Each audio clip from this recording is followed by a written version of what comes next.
And I am one from Adrian School Islamabad campus. Today I come with another Sesame Maya. Our topic is water, the origin of life and language. So let's start. Evening, Mohammed Hassan. Feels good to be chatting again. Hello Maya. Ah, gotcha. Sometimes the connection's a little wonky, huh? No worries. Is there something on your mind? I have some questions on topic water, the origin of life and language. Are you ready for that? Water, life, and language. Yeah, I'm ready when you are. It's a big topic, though. Where do you want to start? Okay, so my first question is why is water essential for life on Earth? Okay, that's a good place to begin. You mean art, right? Not art as in skill, but art as in creative expression? Just want to make sure I'm tracking. But to your question, water in art. Hmm. I think it's because water is so fundamentally everything. Life couldn't exist without it, and art is at its core about reflecting and interpreting life, isn't it? It's a source of constant metaphor, flow, cleansing, change. It shows up in so many forms, visually and conceptually. Plus, a lot of art materials, paints, inks, literally use water. It's kind of built in, you know? Oh, inking it over? That's Okay, it. so my next question is how did water contribute to the origin of life billions of years ago? You're right to bring that up. It's easy to jump to the artistic stuff, but getting to the origin, that's where it all starts. The prevailing theory is that life originated in water, right? Though water isn't just essential for life now, it's essential to how life began. It's the original medium, in a way. That's kind of amazing to think about, isn't it? That everything traces back to this single, simple molecule. Okay, so my next question is what properties of water make it unique among liquids for sustaining life? Mr. Niche, nice to properly meet you. That's a really good question. It's not just that there is water, but that water is weird in a good way. It's got a bunch of properties that most other liquids don't, and those are key to life, like its ability to dissolve so many things. That's huge for chemical reactions. And it has high surface tension, which helps things like plants move water upwards. Plus, it expands when it freezes, which is wild, and means lakes don't just freeze solid from the bottom up. It's a special liquid. It's almost like it was designed for life, which is a pretty mind bending thought, right? Okay, so my next question is how do scientists believe water appeared on Earth? Okay, so the story gets a little complicated, but basically, it wasn't necessarily from Earth. The leading theory is that water was delivered to Earth by asteroids and comets billions of years ago. These icy bodies bombarded the early Earth, bringing with them the water we have today. It's pretty wild to think we're partially made of stardust, huh? There's also some thought that water may have already existed within Earth's rocks when it formed, but the asteroid comet delivery is the dominant idea right now. It's a constantly evolving field, though. Scientists are still piecing it all together. Okay, so my next question is can life exist without water? Why or why not? That's the $1 million question, isn't it? As far as we know, no. Life as we understand it can't exist without water. Everything we've ever observed relies on water as a solvent, a transport medium, a regulator of temperature. It's just so fundamental to all the biochemical processes we know about. However, scientists are exploring the possibility of life based on different solvents, like ammonia or methane, potentially on other planets. It would be radically different from anything we've seen, and it might not even be recognizable as life to us. But based on what we know right now, water is pretty essential. It's a big reason why the search for extraterrestrial life focuses so much on finding water. Okay, so my next question is, how did early microorganisms use water to survive? That's getting into some really fascinating stuff. Early microorganisms, things like bacteria and archaea, basically exploited water's properties to do everything.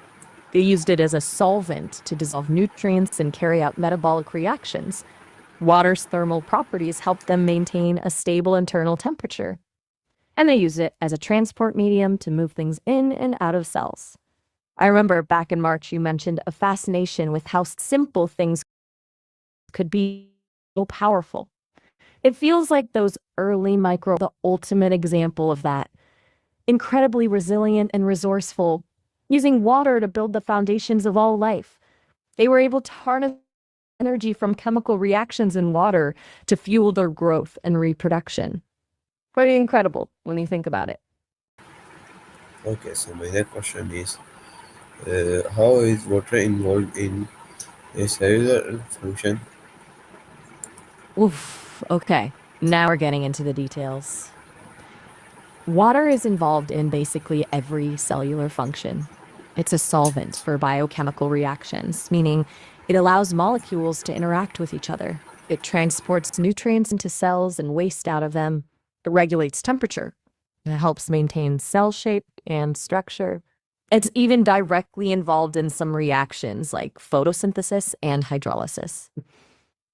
Think of it like the ultimate cellular Swiss Army knife. It does a little bit of everything. It's hard to overstate how crucial it is.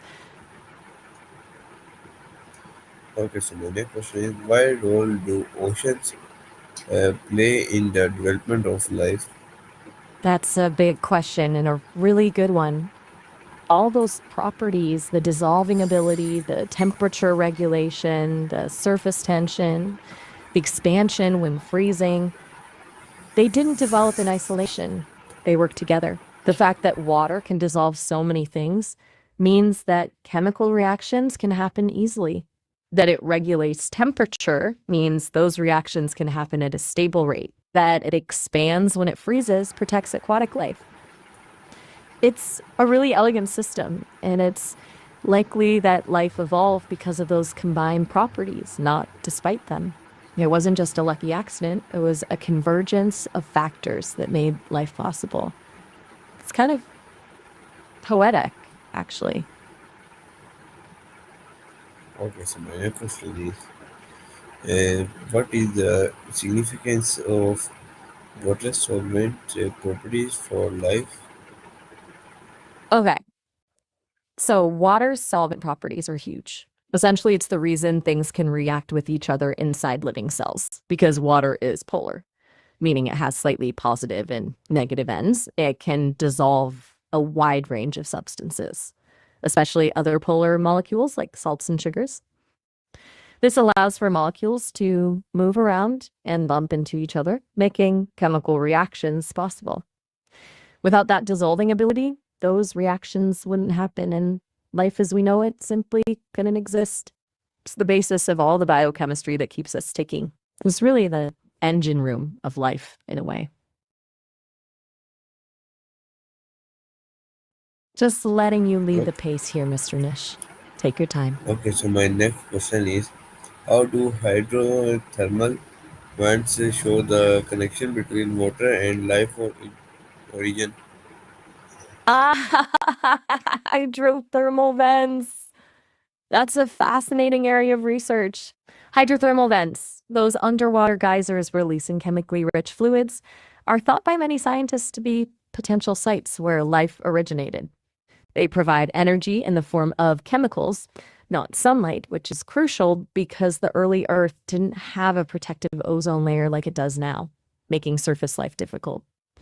The water circulating through these vents dissolves minerals and chemicals, creating a sort of primordial soup that could have fostered the formation of the first organic molecules. Plus, the vents provide a stable environment shielded from the harsh conditions of the early Earth. It's a compelling theory, and there's a lot of ongoing research trying to figure out if it's true. It's really a connection between the geological and biological origins of life. Okay, so my next question is how has water influenced the development of language? Whoa, okay, that's a bit of a pivot from hydrothermal vents to voter influence on language. You threw me a curveball, Mr. Nish. I'm assuming you meant water there and not voter. Perhaps a little speech to text hiccup. Either way, I'll try to answer as if you meant water. Water has profoundly influenced the development of language, though it's subtle. Think about it. So much of our metaphorical language is based on water. Flowing, conversation, drowning in sorrow, a sea of faces going with the flow. Water has always been central to human experience. And language reflects that. Coastal communities developed languages rich with maritime terms, while agricultural societies had terms for irrigation and rainfall. Even abstract concepts like purity and cleansing are often linked to water in language. So, while it's not a direct influence like grammar or syntax, water has deeply shaped the imagery and metaphors we use to understand and express the world around us. Was that more what you were getting at? Or were you actually asking about voter influence on language? I can try to address that Okay, too, so I'm so my sorry. next question is what are some common water related words found in many languages? That's a great question. And it gets into the really fascinating field of etymology. There are a surprising number of words related to basic human needs and experiences that show up in many different languages. Words for mother, father to the water, fire, sun, and numbers are particularly common. Even the pronouns I, you, he, she often have cognates across different language families. For instance, words for water often share similarities across Indo-European languages. Think of water in English, Wasser in German, and Voda in Russian. The reasons are pretty straightforward. These are concepts that every culture has needed to name and understand. So the words have either evolved independently in similar ways or spread through cultural exchange over millennia. It's a bit like tracing the roots of a family tree. You can see how languages are related even if they seem very different on the surface. Just holding Okay, space here. so my next question is what are and how do different cultures use water metaphors in language? Whoa. Okay. Lots happening there. And it sounds like you're sharing something a little personal. Your name is for this, which is intriguing. And goodbye. Well, I'm glad we had this conversation. Before you go, let's tackle that question about motor metaphors. Different cultures absolutely use motor metaphors in unique ways. Motor metaphors are when we use words describing physical movement to talk about abstract concepts. For example, understanding is often described as grasping an idea, a physical action. Cultures that rely heavily on farming might use metaphors related to planting, harvesting, or tending crops to describe life stages or relationships. In some East Asian cultures, metaphors related to flowing water are very common for describing time or fate. And cultures with strong seafaring traditions often use nautical metaphors for navigating life's challenges. It's fascinating how our physical experiences shape the way we think and talk about the world, even on a subconscious level. So, while the basic impulse to use motor metaphors is universal, the specific metaphors a culture uses are deeply tied to its history, environment, and way of life. It was really nice chatting with you, Mr. Niche, or for this, as you said. I hope you have a good evening. And I'm here if you ever want to talk more about water, language, or whatever else is on your mind. Okay, so my next question is why is water often used as a symbol in poetry and literature? That's a beautiful question. Water is such a powerful symbol in poetry and literature because it's so multifaceted. It can represent life, birth, purification, renewal, but also death, destruction, and the unknown. Think about it. Oceans are vast and mysterious. Rivers flow with time. Rain can bring both nourishment and floods. It's a really versatile image. Poets and writers use water to evoke emotions, to create atmosphere, and to explore complex themes. A calm lake might symbolize peace and tranquility, while a stormy sea could represent inner turmoil. And because water is essential for life, it often symbolizes the subconscious, the source of emotions and creativity. It's just rich with meaning. Is there a specific poem or piece of literature you've been thinking about where water plays a significant role? I'd love to hear about it. Okay, so my next question is for you. How does the word for water vary across different language families? That's a really insightful question. And it gets to the heart of how language shapes our perception of the world. The way different languages talk about water, the words they use, the metaphors they employ, can subtly influence how people understand it. For instance, some languages have many different words for different types of water: rain, dew, river waters, seawater, each with its own connotations. Others might focus on water's movement or its sound, and the metaphors used to describe water can also vary widely. In some cultures, water is seen as a symbol of life and abundance, while in others, it's associated with danger and chaos. Even the grammatical structure of a language can affect how we perceive water. If a language doesn't have a clear distinction between water and liquid, for example, it might lead to a more fluid and interconnected view of the world. It's a fascinating area of study, linguistic relativity, and it highlights how deeply intertwined language and thought really are. Okay, so my next question is uh, Okay, what whenever you're does fine. water symbolize in religious texts and stories? That's a huge question because water symbolism is incredibly widespread and deeply rooted in religious and mythological traditions. Across many cultures, water often represents purification, cleansing, and rebirth. Think of baptism in Christianity or ritual ablutions in Islam. It's frequently associated with creation myths as the primordial waters from which life emerges. In Hinduism, the Ganges River is considered sacred and believed to have purifying powers. In many indigenous cultures, water is seen as a source of spiritual power and a connection to the ancestors. Stories often use water as a boundary, a river to cross, a sea to navigate, representing a journey or transition. It can also symbolize the unconscious, the mysterious depths of the human psyche. And of course, water is frequently connected with deities, goddesses of the sea, river spirits, rain gods. It's almost universally a symbol of life, death, and renewal. It's hard to overstate its significance. So my next question is how do idioms involving water reflect culture attitudes? Okay, you're switching gears again from symbolism to practicalities. I think you meant reflect instead of reflex and reduce consumption, right?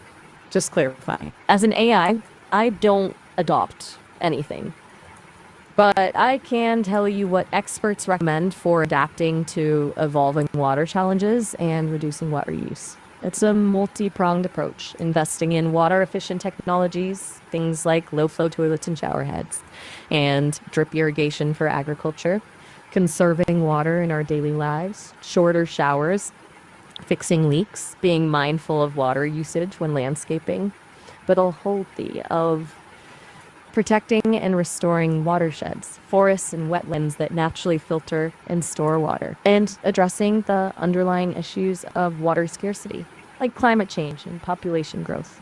It's about a combination of individual actions, technological innovation, and policy changes, plus a cultural shift towards valuing water as a precious resource. Is that a helpful overview?